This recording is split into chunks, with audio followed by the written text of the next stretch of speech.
So these are the basic forms necessary for financial intelligence. One is called an income statement because it has an income and expense, also called a profit and loss statement. There's also a balance sheet, and the balance sheet has assets and liabilities. And these are the very basics for financial literacy or financial intelligence. I soon realized the main cause of financial struggle was due to confusion between the definitions of an asset and a liability. My definition of an asset is something that puts money in my pocket.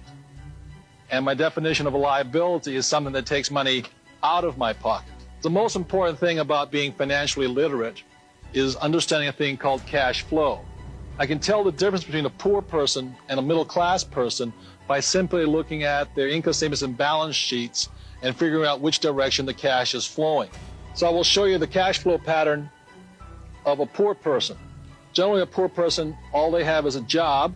The income comes in from the job, goes down, they pay their rent, clothing, a little food, and goes out the expense column. And this is a cash flow pattern of a poor person. The cash flow pattern of a classic middle-class person is a little bit different. Income comes in this way, but with a middle class, they probably have a mortgage, they probably have car payments, they probably have credit card payments. It comes up again through the expense column and then out this way. So what you see here are the cash flow patterns of a poor person versus a middle-class person. So the cash flow pattern of the rich is different. The cash flow pattern of the rich flows from the asset column into the income column.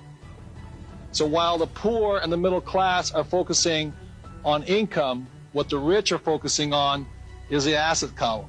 And the asset column is the great secret of the rich.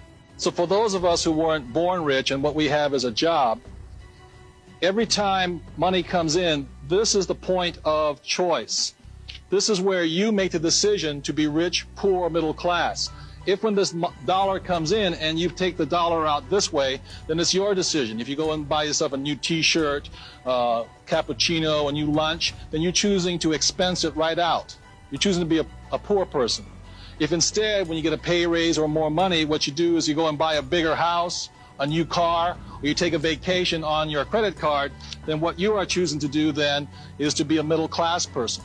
And if you choose, instead, when the money comes in and you choose to put it in the asset column, then you make that decision to be rich, poor, middle class. By putting in the asset column, at this point, you're choosing to be a rich person. But the choice is up to you, nobody else.